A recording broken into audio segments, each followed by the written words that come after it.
आज क्लास में छुट्टी था क्या? कहीं आप लोग से बहुत पहुंच गए। छुट्टी था क्या कहीं? नहीं। चलो देखो इधर। पिछला दिन जो जो चीज पढ़े हैं उसको थोड़ा एक बार रिवाइज पहले कर लें, तब आगे बढ़ेंगे, ठीक है?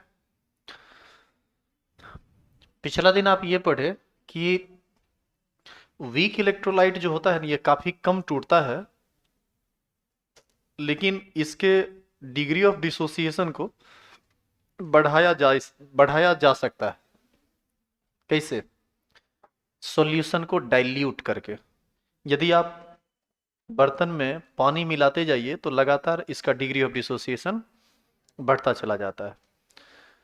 और ओस्टवाल्ड डाइल्यूशन लॉ में दो बातें आई थी। एक था कि अल्फा जो होता है ये इन्वर्सली प्रोपोर्शनल होता है स्क्वायर रूट ऑफ कंसंट्रेशन का। और दूसरा था कि अल्फा जो होता है ये डायरेक्टली प्रोपोर्शनल होता है स्क्वायर रूट ऑफ वॉल्यूम का। यही सब ने स्टेटमेंट आप लोग लिखे थे। आज इसी से संबंधित वीक इलेक्ट्रोलाइट और स्ट्रॉन्ग इलेक्ट्रोलाइट से संबंधित डिग्री ऑफ डिसोसिएशन से संबंधित 5-10 मिनट पहले हम कुछ बात करेंगे, तब हम टॉपिक चेंज करेंगे। अब वो टॉपिक क्या है वो सुनिए। आपको कल बताया गया था कि वीक इलेक्ट्रोलाइटिक सॉल्यूशन का अल्फा बढ़ता है यदि आप उसको डाइल्यूट करते हैं तब। जानिए, ये लगभग एक भी हो सकता है, लेकिन इसके लिए आपको याद है क्या करना पड़ेगा? वॉल्यूम को इनफाइनाइट तक इंक्रीज करना पड़ेगा, लेकिन ये प्रैक्टिकली पॉसिबल नहीं है। लेकिन फिर भी अल्फा का वैल्यू थियोरेटिकली तो हम बोल ही सकते हैं कि अल्फा का वैल्यू 1 हो सकता है। It means we can say that value of degree of dissociation of weak electrolyte is 1 at infinite dilution और जीरो कंसंट्रेशन। इनफाइनाइट डाइल्यूशन और जीरो कंसंट्रेशन ये दोनों सेम चीज है। आप जरा सोचिए कि आप एक बर्तन लेते हैं और बर्तन में पानी भर लेते हैं, इसमें CH3COOH मिला देते हैं। सुनिएगा ध्यान से। शुरू में मान लो कि ये 100 में मात्र 2 टूट रहा था। थोड़ा पानी मिलाए तो 4 टूटने लगा, थोड़ा और पानी मिलाए तो 5 टूटने लगा, थोड़ा और पानी मिलाए तो 10 टूटने लगा। मतलब जैसे जैसे हम वॉल्यूम को इंक्रीज करते जा रहे हैं विद डाइल्यूशन, वैसे वैसे डिग्री ऑफ डिसोसिएशन बढ़ता जा रहा है। अब आप इसको इनफाइनाइट तक डाइल्यूट कीजिए। बताइए, अनंत तक आप इसको यदि पानी मिला दीजिएगा तो इसका अपना जो कंसंट्रेशन है वो लगभग क्या माना जाएगा? जीरो। क्योंकि जैसे जैसे आप पानी मिलाते जा रहे हैं ये पतला होता जा रहा है। इनफाइनाइट तक मिला देंगे, पता चलेगा खाली वाटर है, इस टाइप का कोई चीज लगेगा कि उसमें है ही नहीं। तो उसको हम लोग जीरो मानेंगे। तो कभी भी हम इनफाइनाइट डाइल्यूशन बोले या जीरो कंसंट्रेशन बोले, ये दोनों सेम बात है, दोनों अलग अलग बात नहीं है। नीचे रो दीजिए, लिखिए तो। लिखेंगे। अच्छा, एक बात और, ये सिर्फ वीक इलेक्ट्रोलाइट के लिए नहीं है, ये स्ट्रॉन्ग इलेक्ट्रोलाइट के लिए भी है। स्ट्रॉन्ग इलेक्ट्रोलाइट का भी अल्फा 1 होगा इनफाइनाइट डाइल्यूशन पर, और वीक इलेक्ट्रोलाइट का अल्फा भी होगा 1। कहाँ? इनफाइनाइट डाइल्यूशन पर। लिखेंगे डिग्री ऑफ डिसो, नीचे एरो देखे लिखिए तो। Degree of dissociation, degree of dissociation of, degree of dissociation of weak और strong electrolyte, degree of dissociation of weak और strong electrolyte is equal to, is equal to 1 at infinite dilution, at infinite dilution और zero concentration.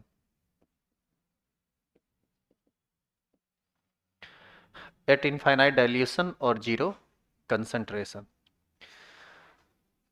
तो अभी आप क्या देखें? Weak electrolyte का भी अल्फा 1 हो सकता है। कब? जब वॉल्यूम को इनफाइनाइट कर दें तब। अब इसी का उल्टा एक दूसरा चीज सीखिए। अल्फा का वैल्यू 1 होता है स्ट्रॉन्ग इलेक्ट्रोलाइट के लिए, पढ़े हैं आप। और ये इनफाइनाइट पर नहीं, ये नॉर्मल पर भी हो सकता है। लेकिन सुनिएगा ध्यान से, अब अल्फा का वैल्यू भी 1 से छोटा हो सकता है स्ट्रॉन्ग इलेक्ट्रोलाइट के लिए, यदि स्ट्रॉन्ग इलेक्ट्रोलाइटिक सॉल्यूशन का कंसंट्रेशन ज्यादा हो। और कितना ज्यादा हो? 1 m से। यदि 1 मोल पर लीटर से ज्यादा स्ट्रॉन्ग इलेक्ट्रोलाइट प्रेजेंट है सॉल्यूशन में, तो वह भी 100% डिसोसिएट नहीं करेगा। अब देखिएगा उसी के लिए लिखेगा कि 90% डिसोसिएट हो रहा है। बताइए, 90% डिसोसिएट हो रहा है तब अल्फा 1 कहाँ हुआ? तब तो अल्फा 0.9 हो गया। It means we can say that degree of dissociation of a strong electrolyte is smaller than 1 if concentration of a strong electrolyte is more than 1 mole per liter। समझे? यानी 1 मोल पर लीटर से कम का यदि कंसंट्रेशन है तभी स्ट्रॉन्ग इलेक्ट्रोलाइट का भी अल्फा कितना होगा? 1।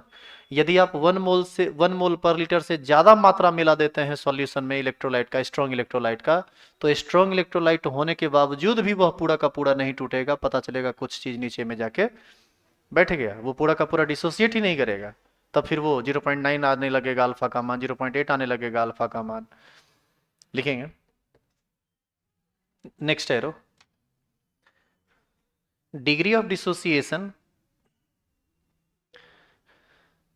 degree of dissociation of a strong electrolyte,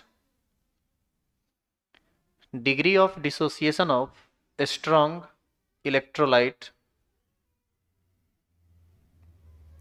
is smaller than, is smaller than 1 if concentration of, if concentration of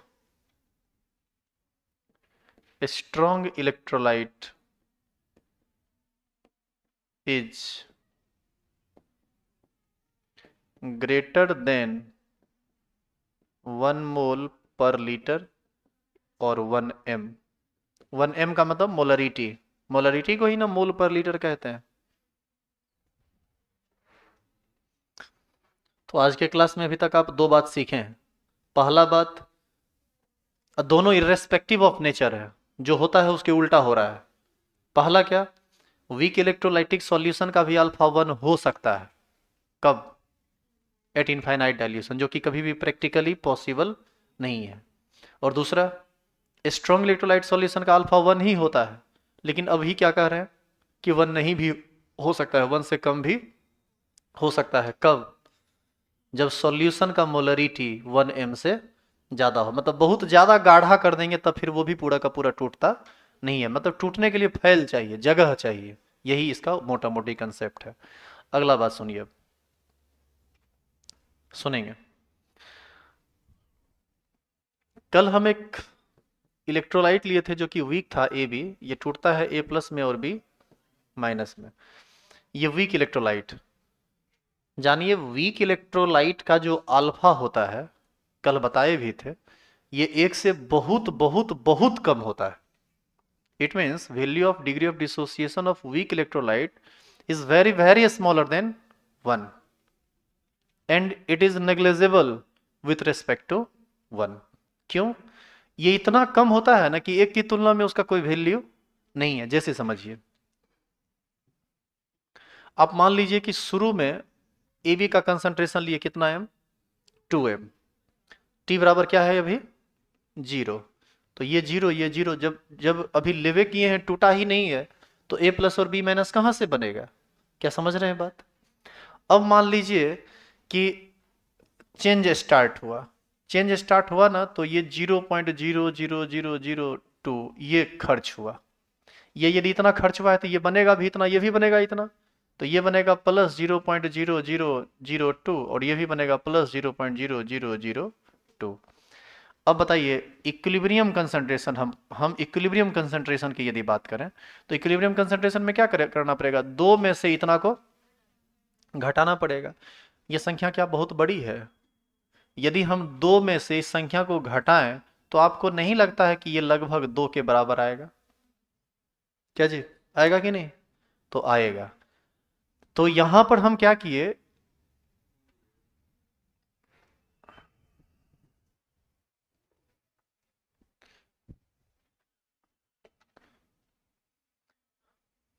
charge में उसमें नहीं लगाया था क्या?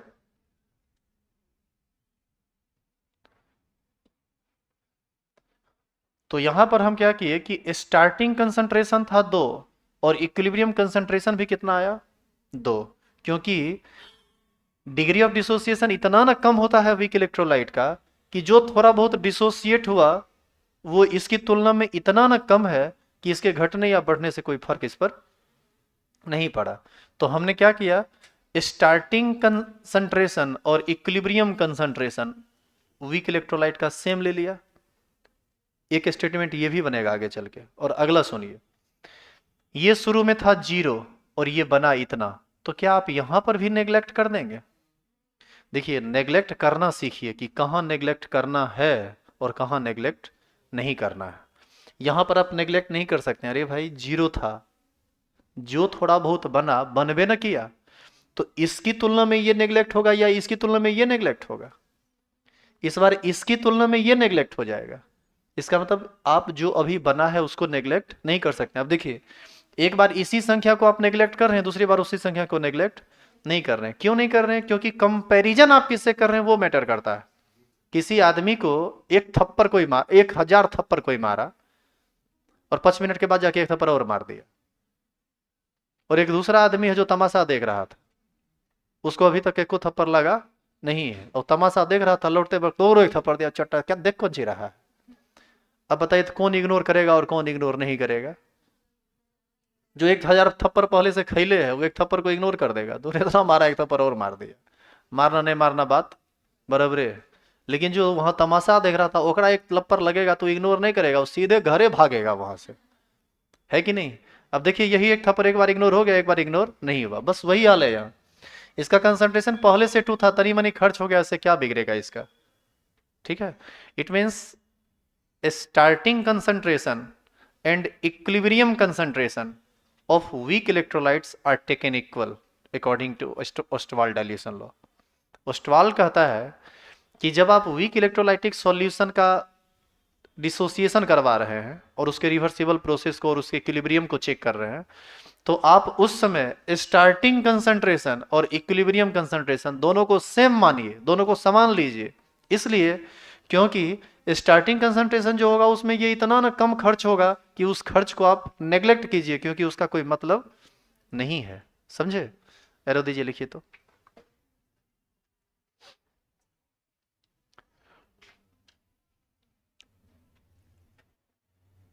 लिखेंगे स्टार्टिंग कंसंट्रेशन, नीचे एरो देके लिखना है, starting concentration and equilibrium concentration, starting concentration and equilibrium concentration are taken equal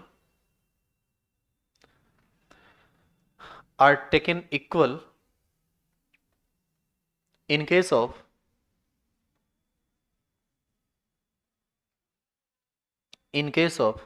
weak electrolytes, in case of weak electrolytes according to Ostwald dilution law, according to Ostwald dilution law, according to Ostwald dilution law। Clear है यहां तक? हो गया पूरा?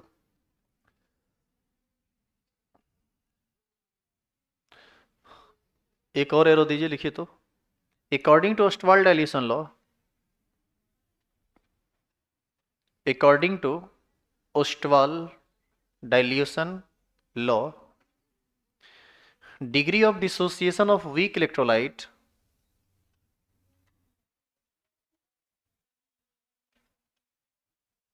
according to Ostwald dilution law, degree of dissociation of weak electrolyte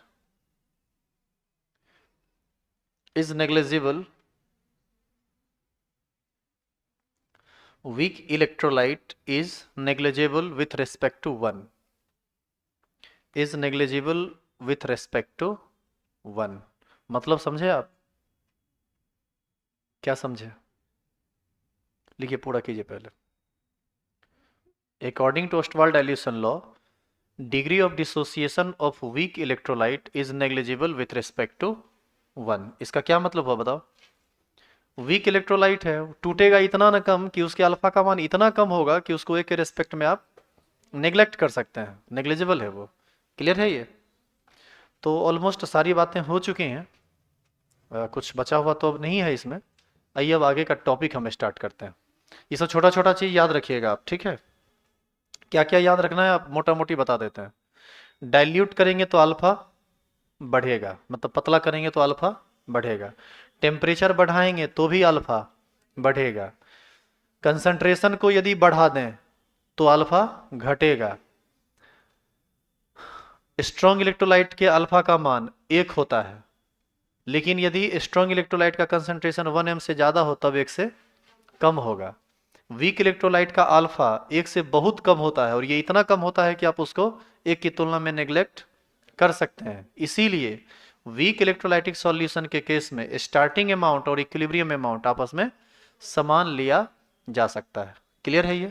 तो ये सब बात आपको ध्यान रखना है। और एक लास्ट बात, वीक इलेक्ट्रोलाइटिक सॉल्यूशन का भी अल्फा 1 हो सकता है एट इनफाइनाइट डाइल्यूशन, लेकिन ये प्रैक्टिकली पॉसिबल नहीं है। ये सिर्फ हम लोग बोल सकते हैं, सुन सकते हैं, समझ सकते हैं, इसको कर नहीं सकते हैं, क्योंकि हमारी क्षमता नहीं है कि हम किसी सॉल्यूशन को इनफाइनाइट तक डाइल्यूट कर दें। क्या पॉसिबल है ये? आइए अब टॉपिक को बदलें। यहां से ये टॉपिक स्टार्ट हो रहा है पीएच से संबंधित। यहीं से अब आप पीएच के सारी बातों को समझ पाएंगे। और पीएच की बातों को समझने के लिए पहले पीएच से संबंधित कुछ जनरल बात समझना पड़ेगा, बेसिक बात समझना पड़ेगा, तब पीएच पर जाइएगा। तो उसी के अंतर्गत एक टॉपिक हमको पढ़ना होता है जिसको हम बोलते हैं self ionization of water. Heading डालिए तो।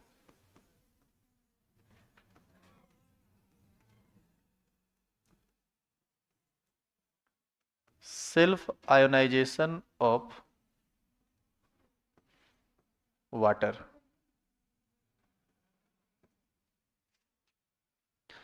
Self ionization of water.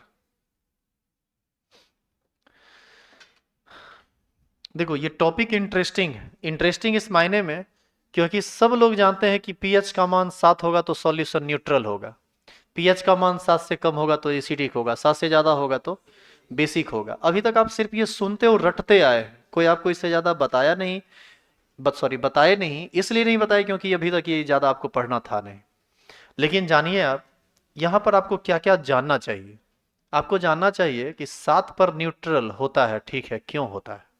पहला, 7 से कम पर एसिडिक होता है, क्यों होता है? होता है खाली ये 10वां के नीचे का बात। और 7 पर न्यूट्रल होता है, क्यों होता है, ये 10वां के बाद का बात। तो जब जो चीज जहां का रहेगा वहां समझाया जाएगा, तो अब समझेंगे उसको। यदि पीएच का मान 7 से अधिक हो तो बेसिक होता है, क्यों होता है, इसको भी समझेंगे। और पीएच स्केल आप देखे होंगे 14 तक, जैसे पीएच का मान 14 हो तो सॉल्यूशन कैसा होगा? बेसिक होगा। अच्छा पीएच का मान 15 हो तो होता ही नहीं है। तो पीएच स्केल का ये जो अपर लिमिट है वो 14 ही क्यों है? पीएच का मान 20 काहे नहीं हो सकता है?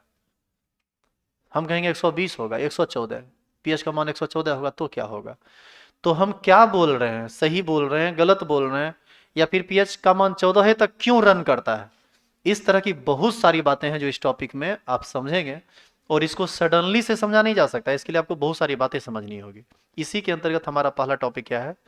Self ionization of water. सुनिए इसके बारे में।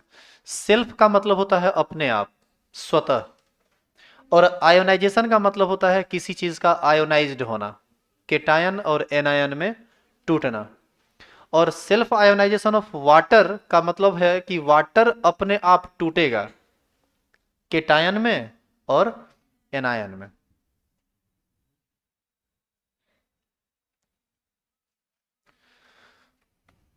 तो वाटर अपने आप टूटेगा कैसे? केटायन में और एनायन में। अब कुछ प्रैक्टिकल बात जानिए जो आप नहीं जानते, और उसको मानना पड़ेगा तब आप आगे का बात समझ पाएंगे।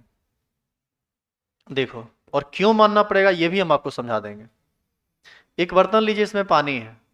पानी ये जाएगा। ये जब तक जिंदा रहेगा, गया, ये जिंदा रहेगा तो इसी पर आके बैठेगा। ये मजबूरी में खून करना पड़ा। नहीं मरा नहीं है, बेहोश है, देखो ना, यहाँ यहाँ है। दे, देखा कैसे धरती पर आ गया सो। देखो आराम से, कितना आराम से बैठा हुआ है ना, बैठा हुआ। जाओ नीचे आराम करो। उसको उतने चोट लगा है जितना में वो मरे नहीं, उड़े खाली। चोर पकेट मार सब यहीं आ जाता है। नहीं, एक मक्खी है ना इस टाइप का, हम पढ़ाते पढ़ाते इसका अनुभव हमको हुआ है कि मक्खी दो टाइप का होता है, समझे।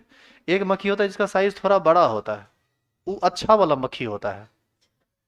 एगो छोटकी होता है, खांटी होता है एकदम।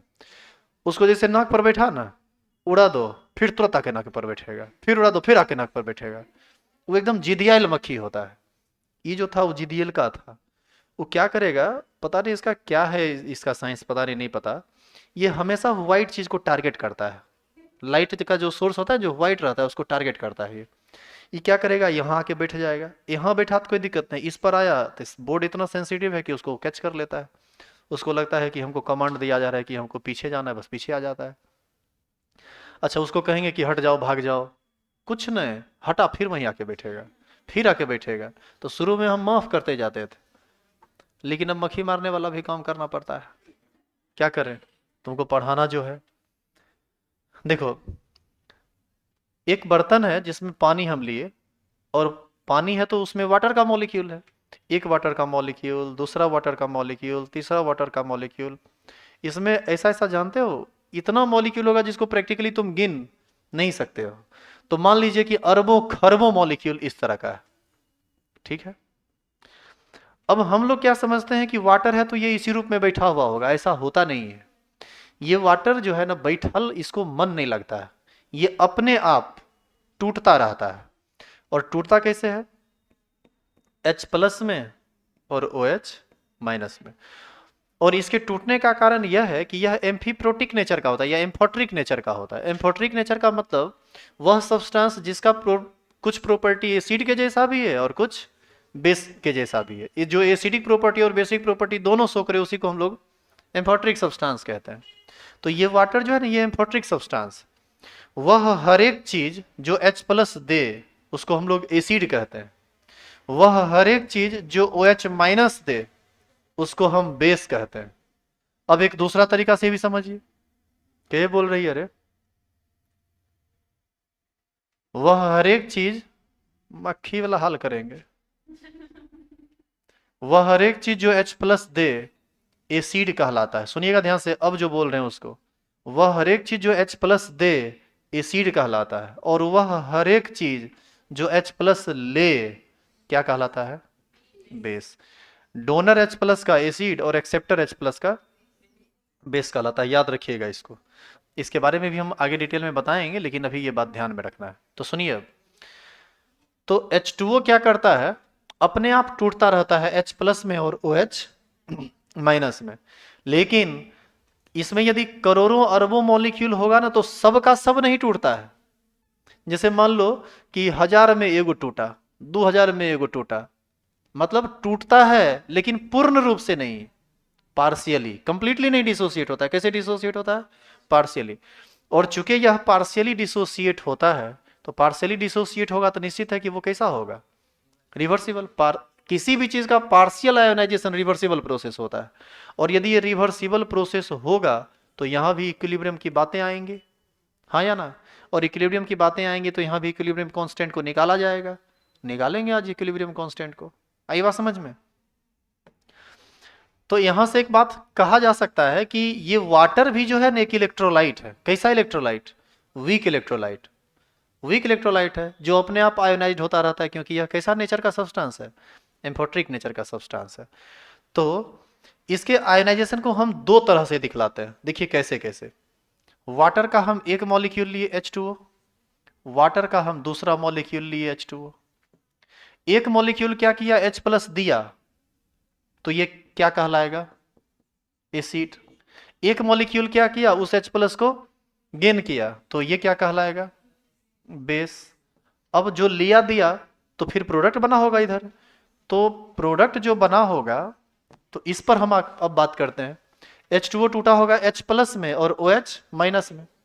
अच्छा, OH माइनस जैसे था वैसे रह गया, तो OH माइनस को हम लिख दिए।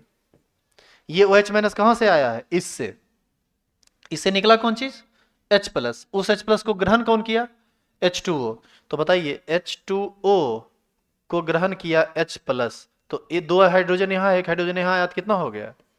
H3। और एक ऑक्सीजन H3O, और एक पॉजिटिव चार्ज के साथ नहीं ये आया है, तो ओवरऑल इस पर कैसा पॉजिटिव चार्ज पड़ेगा? एक। तो ऐसी स्थिति में हम इसको कहेंगे H3O प्लस। यानी H2O एक H प्लस लेगा तब ये बनेगा। इसी को कहा जाता है हाइड्रोनियम आयन। क्या बोलते हैं इसको? Hydronium ion. और इसी को आप चाहें तो लिख सकते हैं H2O प्लस H प्लस। ऐसा लिखें या ऐसा लिखें, दोनों एक ही बात है। या सिर्फ H प्लस भी लिखें तो भी कोई दिक्कत नहीं है। समझ में आई बात? यदि H2O टूटेगा तो क्या देगा? H प्लस देगा और OH माइनस देगा, तो फिर वहां पर दूसरे H2O को लिखने की कोई आवश्यकता नहीं है। लेकिन यदि आप एक H प्लस को दिए हैं, वही चीज, वही H प्लस कोई दूसरा H2O ग्रहण कर लिया, तो एक हाइड्रोनियम आयन बना देगा, एक हाइड्रोक्साइड आयन बना देगा। आपको यदि ये समझने में दिक्कत है, तो आप इसी रिएक्शन को आसान भाषा में ऐसे लिख सकते हैं। H2O टूट रहा है H प्लस में और OH माइनस में, हो गया, बात खत्म। समझे? इसमें तो दिक्कत नहीं है। तो ये चीज ध्यान रखना। इसको हम एसिड क्यों कहे? ये डोनर है, donor of H plus ion. और इसको बेस क्यों कहे? क्योंकि ये एक्सेप्टर है। किसका? Acceptor of H plus ion. तो जो H प्लस लिया वो एसिड, जो H प्लस दिया वो एसिड, और जो H प्लस लिया वो बेस। तो आप उस तरह से लिखिए या आप इस तरह से लिखिए, बात बराबर है। यदि आपको वो समझ में नहीं आया हो तो परेशान नहीं होना है। इसी का छोटा रूप ये है और एक ही बात है। ये तो समझ में आया होगा। उतारेंगे इसको यहां तक।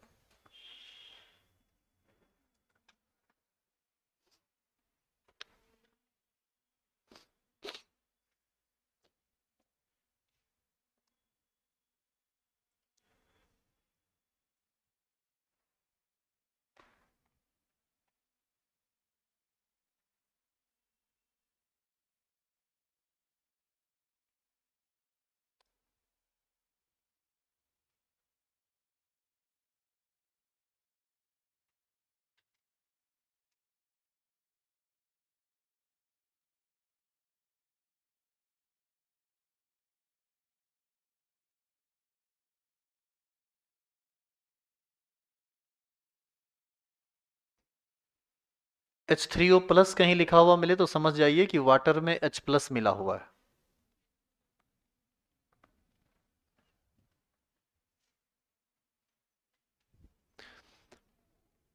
तो ये अपने आप वाटर का कुछ मॉलिक्यूल अपने आप वाटर में टूटता रहता है। यहां से एक बात स्पष्ट है कि वाटर भी H प्लस और OH माइनस दे रहा है।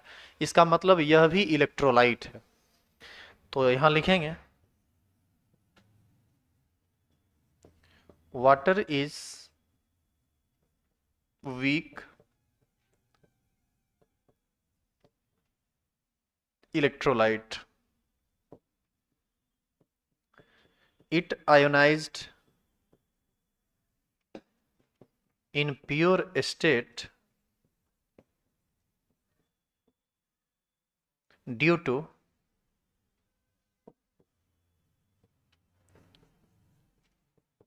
their amphiprotic. देखो यहां दो वर्ड आपको पढ़ने के लिए मिलेगा। एक होता है एम्फोट्रिक और एक होता है एम्फीप्रोटिक। दोनों का मतलब होता है वैसा वैसा सब्सटेंस जिसका नेचर एसिडिक भी होता है और जिसका नेचर बेसिक भी होता है। एसिड के साथ बेस बन जाता है, बेस के साथ एसिड बन जाता है। Their amphoteric nature.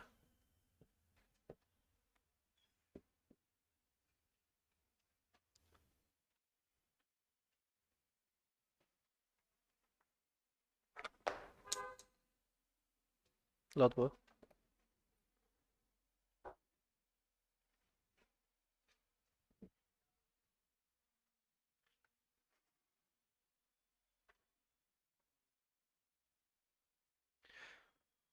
हो गया लिखा हुआ यहाँ तक? चलिए अब इसका एक और स्टेटमेंट सुनिए, सुनिएगा ध्यान से। हम ये कह सकते हैं कि process of ionization of water is reversible, hence forms an equilibrium. हाँ या ना? लिखेंगे, process of ionization of water is reversible, hence it form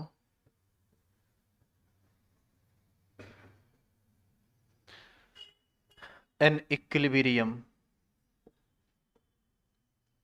hence it form an equilibrium, hence it form an equilibrium। तो चलिए, जब ये equilibrium को establish करेगा तो उससे संबंधित सारे काम को करना पड़ेगा। बताइए अब, H2O कैसे टूटता है? H प्लस में और OH माइनस में। बताइए तो इसके लिए Kc बराबर क्या लिखाएगा expression? Concentration of H plus into concentration of OH minus by concentration of H2O। क्या इसको लिखने में कोई दिक्कत है? अब रुकेंगे और एक बहुत इंपॉर्टेंट बात सुनेंगे। ये जो चीज है इसी को आप उतार दीजिए यहाँ पर, एग्जैक्टली सेम सेम उतार दिए, कोई अंतर नहीं है, बराबर। ये क्या लिखा हुआ है? केसी क्या होता है? केसी इक्विलिब्रियम कांस्टेंट। वाटर के लिए जब आप इक्विलिब्रियम कांस्टेंट केसी निकालते हैं ना, तो उसको हम सिंबल में केसी नहीं कह के डब्ल्यू कहते हैं। क्या बोलते हैं? के डब्ल्यू। केसी को बोला जाएगा equilibrium constant, equilibrium concentration constant, और यहां पर इस के डब्ल्यू को बोला जाता है आयनिक प्रोडक्ट ऑफ वाटर। और ये क्यों बोला जाता है इसको भी समझिए। कंसेप्ट केसी और के डब्ल्यू का अलग नहीं है। केसी और के डब्ल्यू का कंसेप्ट सेम है, खाली नाम बदला है, सिंबल बदला है। केसी ही क्या बना है? के डब्ल्यू। यानी वाटर के लिए जब आप इक्विलिब्रियम कांस्टेंट का एक्सप्रेशन लिखेंगे तो उसमें हम केसी केपी का यूज नहीं करेंगे, किस चीज का यूज करेंगे? के डब्ल्यू का। वाटर प्रॉपरली वाटर के लिए, वाटर के अलावा और किसी के लिए भी नहीं, सिर्फ वाटर के लिए ही, वाटर के इक्विलिब्रियम के लिए ही हम इक्विलिब्रियम कांस्टेंट को क्या बोलते हैं? के डब्ल्यू, जिसका नाम क्या है? Ionic product of water. अब सुनिए इसका नाम आयनिक प्रोडक्ट ऑफ वाटर क्यों पड़ा।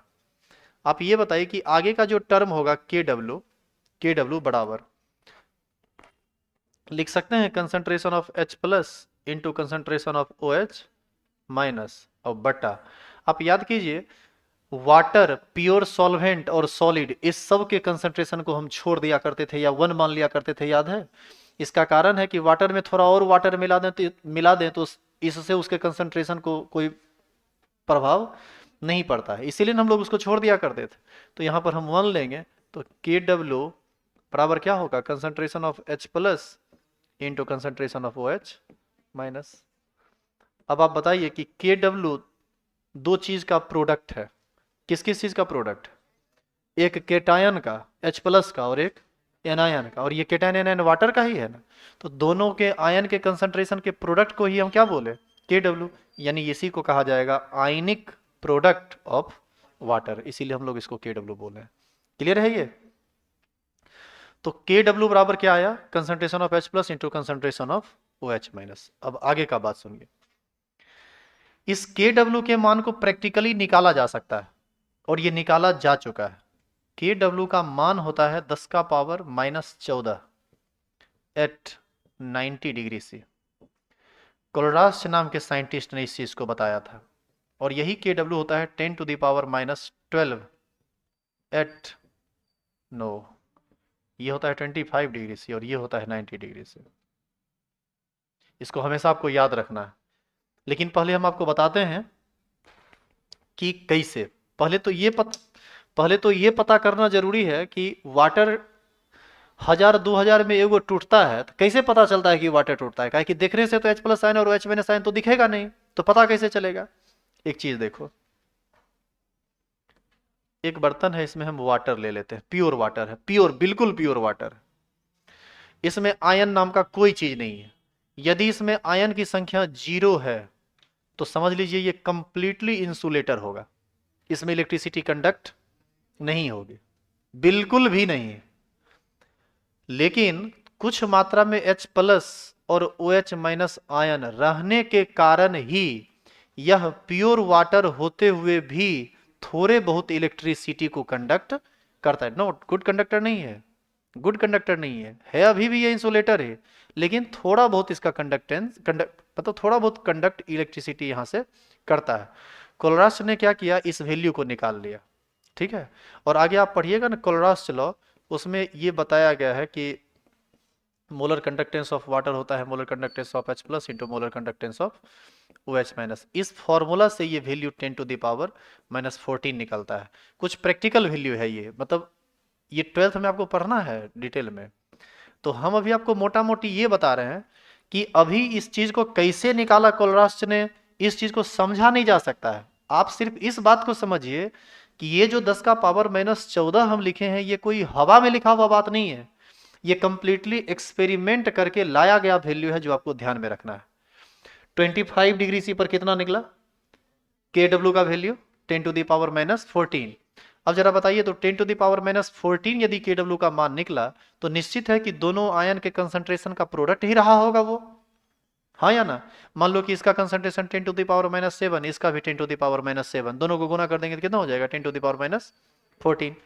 ये किस टेम्परेचर पर निकला, 25 डिग्री सी पर। अब जरा बताइए कि टेम्परेचर को बढ़ाया कोलरास ने और कर दिया 90, तो ये वैल्यू कितना आया 10⁻⁻12। आपको याद होगा इक्विलिब्रियम कांस्टेंट का वैल्यू टेम्परेचर पर डिपेंड करता है।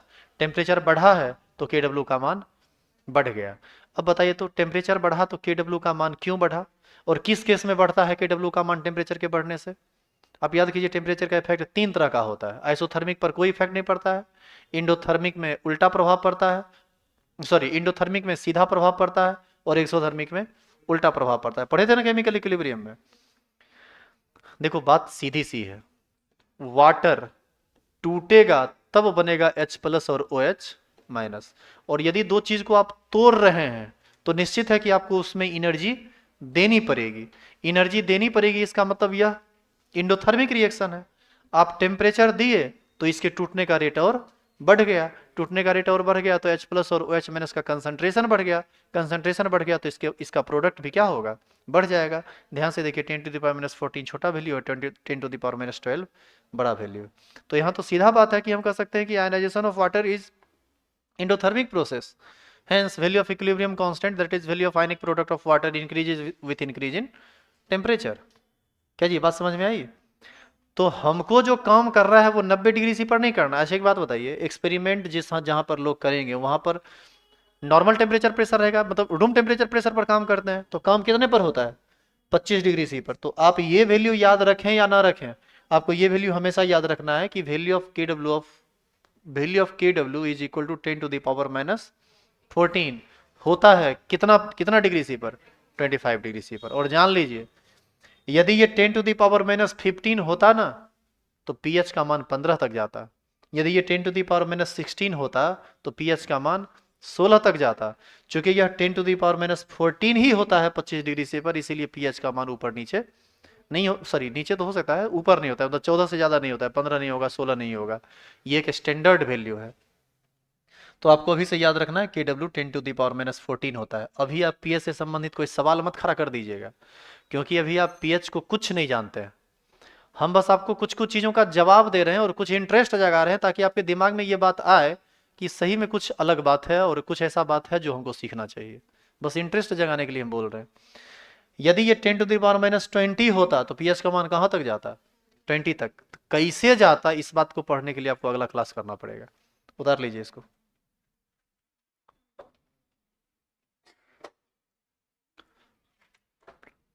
और अभी ये बात समाप्त नहीं हुआ है, कल इसमें हम 5 मिनट आपका टाइम और लेंगे, और 5 मिनट टाइम लेने के बाद तब आपका स्टार्ट होगा pH scale, meaning of P, meaning of H, total meaning of pH, pH scale का पूरा फिगर और उसका पूरा कंसेप्ट। एसिडिक बेसिक न्यूट्रल का कंसेप्ट, सारी चीज़ों का कंसेप्ट। कल का क्लास बहुत ज़्यादा इंपॉर्टेंट है आपका।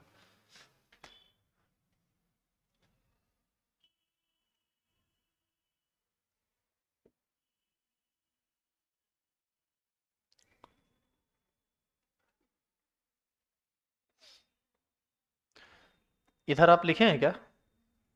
ऊपर लिखे हुए हैं ना? इसको मिटा रहे हैं इधर, और यहाँ पर हम एक स्टेटमेंट लिख रहे हैं, आप उस स्टेटमेंट को लिख के आज छोड़ दीजिए।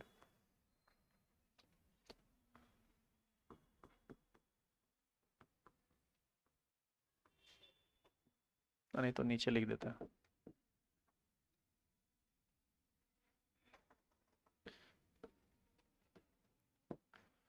पहले आप ये पूरा उतारेंगे, फिर आप ये उतारेंगे उसी के नीचे, और उसके बाद इस स्टेटमेंट को लिखेंगे।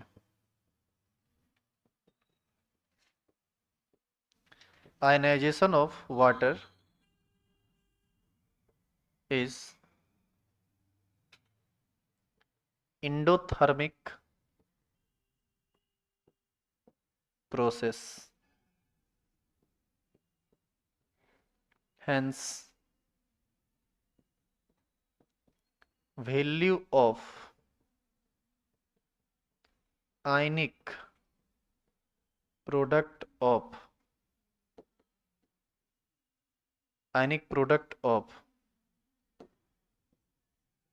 water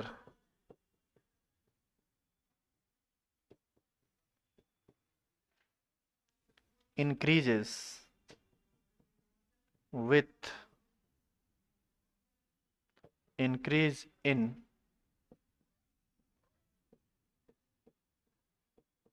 temperature। मक्खी शराब दे दिया क्या रे?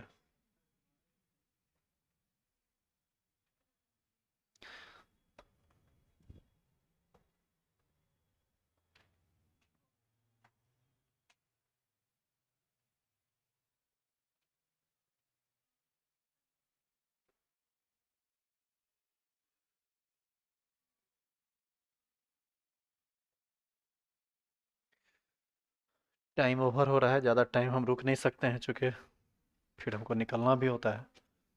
तो आज के लिए बस यहीं पर, यहाँ इस टॉपिक में ना 5 मिनट का बात और रह गया है, इसके बाद होगा स्टार्ट कंसंट्रेशन ऑफ आयन और पीएच स्केल। कल पूरा का पूरा पीएच स्केल हम समाप्त कर देंगे।